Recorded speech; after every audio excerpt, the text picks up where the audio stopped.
نحمده ونصلي على رسوله الكريم اما بعد فاعوذ بالله من الشيطان الرجيم بسم الله الرحمن الرحيم رب اشرح لي صدري ويسر لي امري واحلل عقدة من لساني يفقهوا قولي رب زدني علما اللهم فقهنا في الدين اللهم انا نسألك حبك وحب من يحبك والعمل الذي يبلغنا حبك اللهم ارزقنا اخلاص الہی آمین. لیسن نمبر 263 سورۃ الفتح آیت نمبر 1 سے لے کر 17 تک انشاءاللہ. فتح کا معنی ہوتا ہے کسی چیز سے بندش یا پیچیدگی کا زائل کرنا، بند چیز کو کھولنا. فتح دو طرح کی ہوتی ہے، حسی اور معنوی.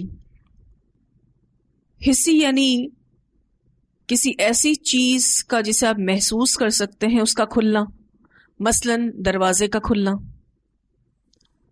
اور معنوی یعنی دل کا کھلنا، غم کا دور ہو جانا.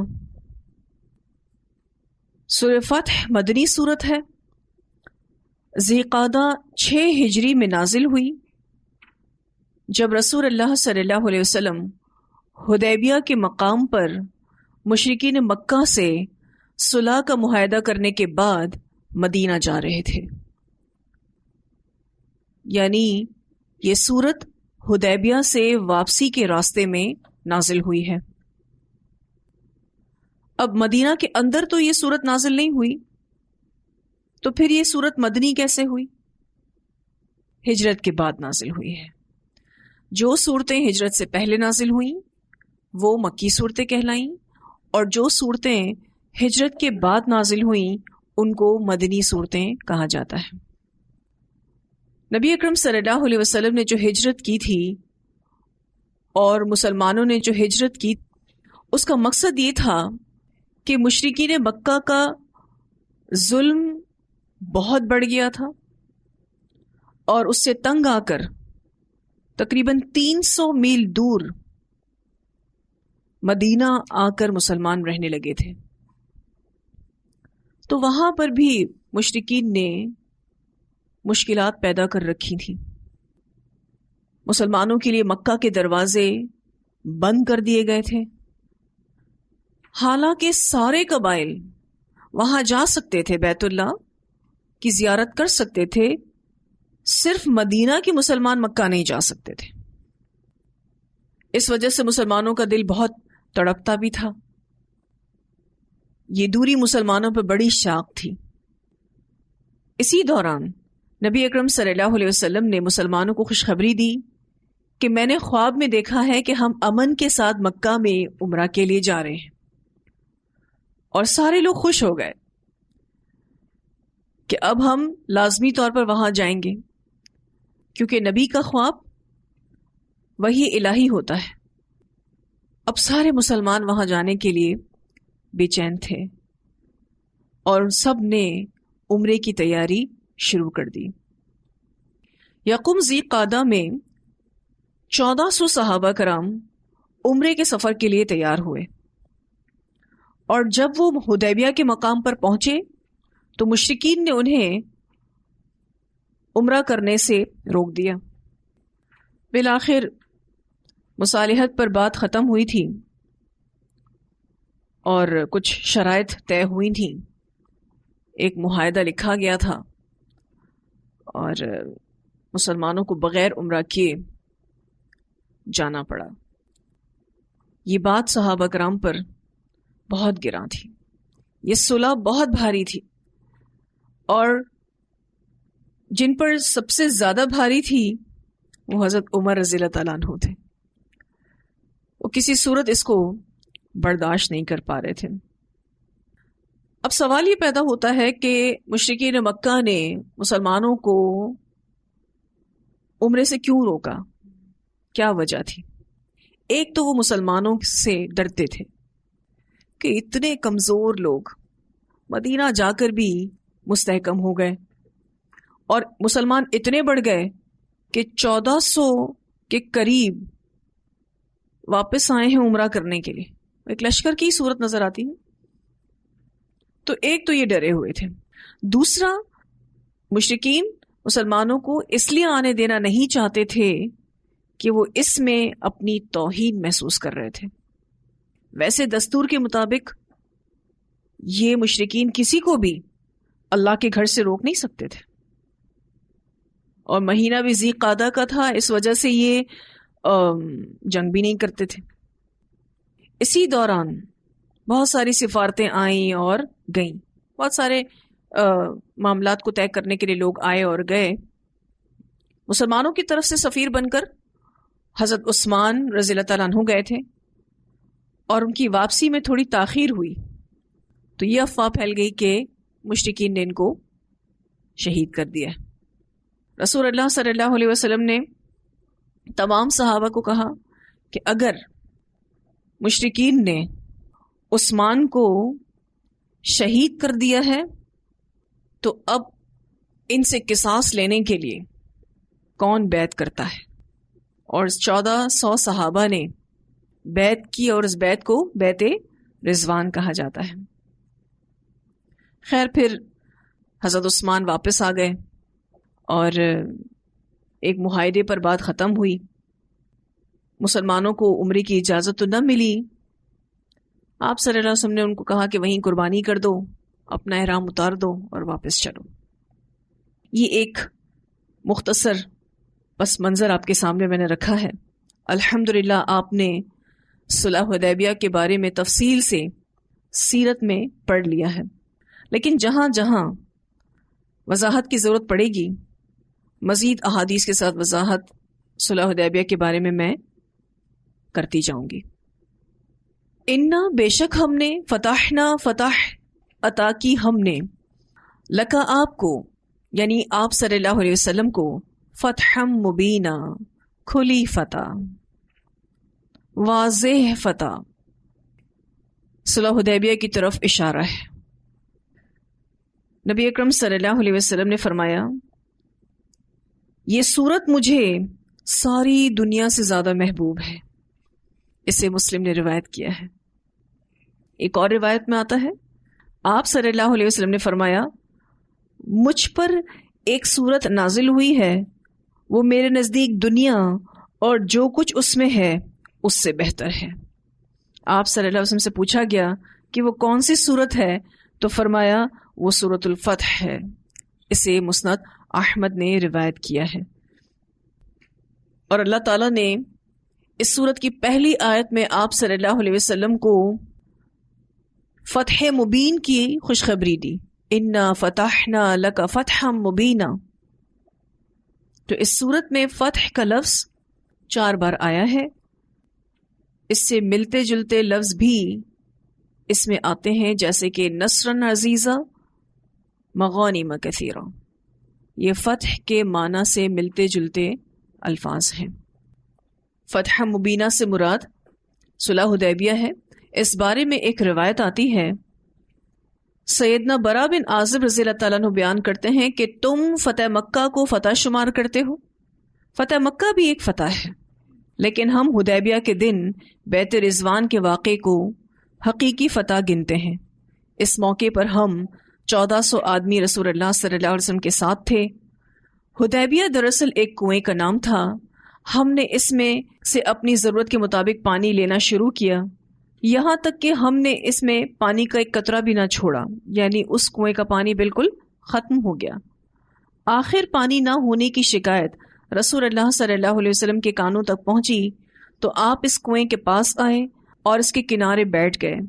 آپ نے پانی کا برتن منگوا کر وضو کیا اور کلی کی، پھر کچھ دعا کی اور وہ پانی اس کنویں میں ڈلوا دیا. تھوڑی دیر کے لیے ہم نے کنویں کو یوں ہی چھوڑ دیا اور اس کے بعد جتنا ہم نے چاہا اس میں سے پانی پیا اور اپنی سواریوں کو بھی پلایا. اسے بخاری نے روایت کیا ہے. تو اس حدیث میں واضح طور پر یہ پتہ چل رہا ہے کہ صحابہ صلح حدیبیہ کے اس موقع کو فتح مبینہ شمار کرتے تھے. ایک اور روایت میں آتا ہے سیدنا زید بن اسلم اپنے باپ سے بیان کرتے ہیں کہ سیدنا عمر بن خطاب رضی اللہ عنہ رات کے ایک سفر میں رسول اللہ صلی اللہ علیہ وسلم کے ساتھ تھے. 3 مرتبہ انہوں نے آپ سے کچھ پوچھا، آپ نے کوئی جواب نہیں دیا. سیدنا عمر رضی اللہ عنہ کہتے ہیں کہ میں نے اپنے آپ کو ملامت کرتے ہوئے کہا کہ تیری ماں تجھے روئے، تو نے رسول اللہ صلی اللہ علیہ وسلم سے 3 مرتبہ سوال کیا اور آپ نے 1 مرتبہ بھی جواب نہیں دیا. پھر مجھے خوف لاحق ہونے لگا کہ کہیں میرے اس رویے کے بارے میں آسمان سے کوئی وحی ہی نازل نہ ہو جائے. چنانچہ میں اپنی سواری تیز کر کے آگے نکل گیا. تھوڑی دیر گزری تھی کہ میں نے سنا کوئی منادی میرے نام کی ندا کر رہا ہے. عمر کہتے ہیں کہ میں نے اپنے آپ سے کہا کہ میں تو پہلے ہی ڈر رہا تھا کہ میرے بارے میں وحی نازل ہوگی. کہتے ہیں کہ خیر میں رسول اللہ صلی اللہ علیہ وسلم کے پاس آیا اور آپ صلی اللہ علیہ وسلم کو سلام کیا تو آپ نے فرمایا گزشتہ شب مجھ پر ایک سورت نازل ہوئی ہے جو مجھے دنیا اور دنیا کی ان تمام چیزوں سے زیادہ پیاری ہے جس پر سورج طلوع ہوتا ہے. پھر آپ نے اس سورت کی تلاوت فرمائی انا فتحنا لک فتحا مبینا. اسے بخاری نے روایت کیا ہے. اب صرف اور صرف حضرت عمر کو ہی بلا کر یہ بات بتائی تھی کہ حضرت عمر کو یہ صلح حدیبیہ کہیں سے بھی فتح محسوس نہیں ہو رہی تھی. ایک اور روایت میں بھی آتا ہے رسول اللہ صلی اللہ علیہ وسلم پر سورہ فتح نازل ہوئی تو آپ صلی اللہ علیہ وسلم نے عمر رضی اللہ تعالیٰ عنہ کو بلایا اور انہیں سورہ فتح پڑھائی. سیدنا عمر رضی اللہ تعالیٰ عنہ نے فرمایا اے اللہ کے رسول صلی اللہ علیہ وسلم کیا یہ فتح مبین ہے؟ رسول اللہ صلی اللہ علیہ وسلم نے فرمایا ہاں. یہ سن کر عمر رضی اللہ تعالیٰ عنہ خوشی خوشی لوٹے. اسے مسلم نے روایت کیا ہے. ایک اور روایت بھی آتی ہے اس بارے میں. سیدنا سہل بن حنیف کہتے ہیں کہ صلح حدیبیہ کے موقع پر ہم رسول اللہ صلی اللہ علیہ وسلم کے ساتھ موجود تھے جب آپ نے مشرکین مکہ سے صلح کر لی. اگر ہم مناسب سمجھتے تو لڑ سکتے تھے. سیدنا عمر رضی اللہ تعالیٰ عنہ آئے اور آپ صلی اللہ علیہ وسلم سے کہا کیا ہم حق پر اور یہ مشرک باطل پر نہیں؟ کیا ہمارے مقتول جنت میں اور ان کے مقتول دوزخ میں نہیں؟ آپ نے فرمایا کیوں نہیں، جیسا آپ کہہ رہے ہیں ایسا ہی ہے. سیدنا عمر رضی اللہ تعالیٰ عنہ کہنے لگے پھر ہم اپنے دین کو کیوں ذلیل کریں اور ایسے ہی مدینہ کو چلے جائیں جب تک کہ اللہ ہمارے اور ان کے درمیان فیصلہ نہ کر دے. آپ صلی اللہ علیہ وسلم نے فرمایا خطاب کے بیٹے رسول میں ہوں تم نہیں، اللہ مجھے کبھی ضائع نہیں کرے گا. چنانچہ عمر رضی اللہ تعالیٰ عنہ غصے کی حالت میں لوٹ گئے مگر قرار نہ آیا. ابھی بھی وہ جو ڈپریشن چل رہا تھا نا اندر وہ ختم نہیں ہوا. تو سیدنا ابو بکر رضی اللہ عنہ کے پاس آ کر کہنے لگے کیا ہم حق پر اور یہ مشرک باطل پر نہیں؟ سیدنا ابو بکر رضی اللہ عنہ نے فرمایا خطاب کے بیٹے اللہ کے رسول وہ ہیں یعنی تم نہیں، اور اللہ انہیں کبھی ضائع نہیں کرے گا. اس وقت سورہ فتح نازل ہوئی اور اسے بخاری نے روایت کیا ہے. حضرت عمر بہت زیادہ اس چیز کو لے کر پریشان تھے کہ ہم ایسی صلح کر رہے ہیں اور اس صلح کی شرائط ایسی ہیں کہ جس میں ان کو ایسا محسوس ہو رہا تھا کہ دین کو رسوائی ہو رہی ہے. تو ہم ایسی صلح کیوں کریں؟ جب ہم لڑ سکتے ہیں تو ہم کیوں نہیں لڑتے؟ اب اللہ کے رسول صلی اللہ علیہ وسلم نے اللہ کے حکم کے مطابق جو صلح کی، دیکھا جائے تو یہ بہت گراں تھی صحابہ کرام کے اوپر. اس صلح کی بڑی مصلحتیں تھیں. ایک 1400 صحابہ کرام 2 سال میں 10,000 کی تعداد کو پہنچ گئے، کیونکہ جب مکہ فتح کیا گیا تو 10,000 صحابہ کرام مکہ کو فتح کرنے کے لیے گئے تھے. کتنی بڑی مصلحت تھی. دوسری مصلحت 3 ماہ کے بعد ہی خیبر کو فتح کر لیا گیا کیونکہ مکہ والوں کا ڈر نہیں تھا.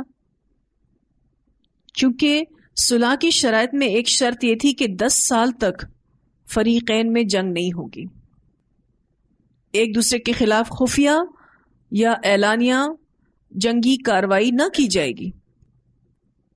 تو مسلمانوں کو مکہ والوں کا ڈر نہیں تھا، تو دوسری طرف انہوں نے فوکس کیا اور خیبر کو فتح کر لیا. جنگ بندی جو ہو گئی تھی اس وجہ سے آپ صلی اللہ علیہ وسلم اور صحابہ کرام دین کے پیغام کو عام کرنے میں لگ گئے. بادشاہوں کو خطوط لکھے گئے، یعنی انٹرنیشنل لیول پر بھی دین پہنچایا گیا. اور ایک اور وجہ جو کہ قرآن پاک میں ہی انشاءاللہ آپ اسی صورت میں آگے پڑھیں گے، جس کا خیال مسلمانوں کو آیا ہی نہیں تھا کہ اللہ تعالیٰ نے جنگ اس لیے نہیں ہونے دی کہ جنگ کی صورت میں مکہ میں موجود مسلمانوں کی تباہی یقینی تھی. اور یہ انشاءاللہ آپ آگے پڑھیں گے اسی صورت میں، آیت نمبر 25 میں آئے گا. اور یہ وجہ قرآن نے بتائی کہ جنگ کی صورت میں مکہ میں موجود مسلمانوں کی تباہی یقینی ہوتی. اس وجہ پر تو مسلمانوں کا دھیان ہی نہیں گیا تھا. ایسا بھی ہو سکتا ہے. صلح حدیبیہ کی جو خاص الخاص شرائط تھیں، جیسے کہ ابھی یہ عمرہ نہیں کریں گے، ابھی تو یہ واپس جائیں گے سارے کے سارے، اگلے سال مکہ آئیں گے اور صرف 3 روز کا قیام کریں گے اور میانوں میں تلواریں ہوں گی. 3 دن کے بعد وہ چلے جائیں گے. یعنی اب آئیں گے تو اگلے سال آئیں گے، اور وہ بھی صرف اور صرف 3 دن کے لیے.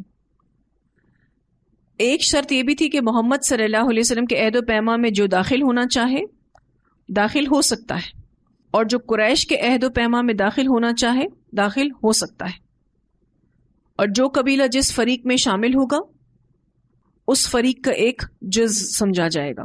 لہٰذا ایسے کسی قبیلے پر زیادتی ہوئی تو خود اس فریق پر زیادتی تصور کی جائے گی. پھر ایک شرط یہ بھی تھی کہ قریش کا جو آدمی اپنے سرپرست کی اجازت کے بغیر یعنی بھاگ کر محمد صلی اللہ علیہ وسلم کے پاس چلا جائے گا تو محمد صلی اللہ علیہ وسلم اس کو واپس کر دیں گے. اور اگر محمد صلی اللہ علیہ وسلم کے ساتھیوں میں سے کوئی مکہ چلا جاتا ہے قریش کے پاس تو قریش اس کو واپس نہیں کریں گے. تو آپ صلی اللہ علیہ وسلم نے بڑے اچھے سے اس کو سمجھایا کہ جو مسلمان ہو کر آ رہا ہے تو اس کے پاس حبشہ کا آپشن ہے، وہ حبشہ جا سکتا ہے، اور اگر وہ کہیں بھی نہیں جا سکتا تو اللہ اس کے لیے کوئی نہ کوئی راہ ضرور نکالے گا اس کے اسلام لانے کی برکت کی وجہ سے. اور اگر ہمیں چھوڑ کر کوئی جاتا ہے تو ہمیں اس کی کیا ضرورت ہے، بے شک چلا جائے. تو یہ جو شرائط تھیں بہت مشکل تھیں. ایسا لگ رہا تھا کہ صرف اور صرف مشرکین کی فیور میں ہی ساری بات ہو رہی ہے، مسلمانوں کی فیور تو کہیں سے بھی نظر نہیں آتی تھی. خیر، اللہ کے حکم پر عمل کرتے ہوئے مسلمانوں نے اس صلح کو قبول کیا. اس صلح حدیبیہ ہونے کے کچھ فوائد اور بھی ہیں کہ جب مشرکین مسلمانوں سے ایک ایگریمنٹ کر رہے تھے، اس کا مطلب یہ ہے کہ وہ رسول اللہ صلی اللہ علیہ وسلم کی قیادت اور سیادت کو اور مسلمانوں کو ایک اسلامی حکومت کے اعتبار سے مان چکے تھے، یہ اس کا اعتراف کر چکے تھے، تبھی تو ایگریمنٹ کر رہے تھے. اور یہ پہلا موقع تھا کہ جب اہل قریش نے یہ بات مان لی تھی کہ مسلمانوں کو بھی دیگر عربوں کی طرح خانہ کعبہ کی زیارت کی اجازت ہونی چاہیے. اسی بیسس پر انہوں نے اجازت دی، لیکن اگلے سال کے لیے. اور اسی طرح سے جیسے میں نے آپ سے بھی ذکر کیا، خیبر بھی فتح ہوا، آپ صلی اللہ علیہ وسلم کو اور صحابہ کرام کو دین پھیلانے کا ایک موقع بھی مل گیا. تو وقتی طور پر اگر عاجزی اختیار کر لی جائے، اللہ کی رضا میں راضی ہو جائے تو یہ بندے کی فائدے کی ہی بات ہے. اور انسان جب اپنے ارادوں کو ٹوٹتا ہوا محسوس کرتا ہے تو ہی اسے اللہ پر توکل اور عبادت کا لطف آتا ہے. اب جب نبی اکرم صلی اللہ علیہ وسلم یہ عمرہ کرنے کے لیے جب جا رہے تھے، اور بخاری کی روایت میں آتا ہے کہ آپ صلی اللہ علیہ وسلم کی اونٹنی حدیبیہ کے مقام پر بیٹھ گئی. اس کو اٹھانے کی کئی بار کوشش کی گئی لیکن وہ نہ اٹھی. تو صحابہ نے پوچھا یہ کیوں نہیں اٹھ رہی؟ ہم اس کو اٹھانے کی اتنی کوشش کر رہے ہیں پھر بھی یہ نہیں اٹھ رہی. تو آپ صلی اللہ علیہ وسلم نے فرمایا اسے اس ذات نے آگے بڑھنے سے روک دیا ہے جس نے ابرہا کے ہاتھیوں کو آگے بڑھنے سے روک دیا تھا. اب آپ دیکھیں کوئی کام ایسے ہوتے ہیں آپ چاہ رہے ہوتے ہیں ہو جائے لیکن وہ نہیں ہو رہا ہوتا. ایسا لگتا ہے کہ اللہ اس کو روک رہے ہیں اور ہم سمجھتے ہیں کہ وہ ہمارے حق میں برا ہو رہا ہے. بظاہر تو یہی لگ رہا تھا جیسے کہ صحابہ کرام کو لگ رہا تھا. اور پھر اس میں اللہ تعالیٰ بندے کی آزمائش کرتا ہے, اس کے صبر کو دیکھتا ہے, اس کی اسلمتو کی کیفیات کو دیکھتا ہے, اس کی سبمیشن کو دیکھتا ہے. اور پھر جو ایکسپلور اس کو ملتا ہے نا, اگر وہ ان امتحانات میں پاس ہو جائے تو وہ اس چیز سے کئی گنا بڑھ کر ہوتی ہے جو وہ اپنے لیے چاہ رہا تھا. کئی گنا بہتر چیز اللہ تعالیٰ اس کو عطا کرتا ہے. اور دیکھیں اگر یہ صلح حدیبیہ نہ ہوئی ہوتی, یہ موقع ہی نہ آیا ہوتا, تو سیدھے سیدھے سارے مسلمان عمرے کے لیے چلے جاتے. یہ تو حدیبیہ کے مقام پر روک دیے گئے, پھر حضرت عثمان گئے, تو حضرت عثمان کے واپس آنے میں جو تاخیر ہوئی اور مسلمانوں سے جو بیعت رضوان لی گئی, یہ ایک اور اپرچونٹی ان کو ملی ان کے درجات کو بلند کرنے کے لیے, کیونکہ بخاری کی روایت میں آتا ہے کہ جس نے بھی بیعت رضوان کی ہے وہ سب جنت میں جائیں گے. تو یہ اپرچونٹیز ملی نا. اب عمرہ تو نہیں کر سکے. عمرہ کیوں کرنا چاہ رہے تھے مسلمان؟ اللہ کو راضی کرنے کے لیے, جنت پانے کے لیے. عمرہ نہیں کر سکے لیکن جنت کی بشارتیں لے کے سب واپس جا رہے ہیں کہ یہ جتنے بھی لوگ بیعت رضوان میں شامل ہوئے ہیں یہ سب جنت میں جائیں گے. ہماری نگاہ کسی ایک چیز پر ہوتی ہے کہ اگر ہم نے یہ کر لیا تو سمجھو ہم نے اللہ کو راضی کیا. بسا اوقات اگر وہ کام اللہ ہی کے اذن سے نہیں ہو پا رہا ہوتا, وہ اللہ ہی کا اذن ہوتا ہے کہ وہ نہیں ہو رہا ہوتا, اور ہم اس میں راضی ہو جاتے ہیں, تو درجات ثواب بہت زیادہ ملتے ہیں بنسبت اس کام کو کر لینے کے مقابلے میں. تو اصل چیز کیا ہے کہ ہم اللہ کی رضا میں راضی رہیں. اسی لیے اللہ تعالیٰ کہتے ہیں کہ ہوئی تو یہ صلح تھی, ایک ایگریمنٹ ہوا تھا, لیکن انا فتحنا لک فتحا مبینا, اللہ تعالیٰ اس کو فتح مبین کہتے ہیں.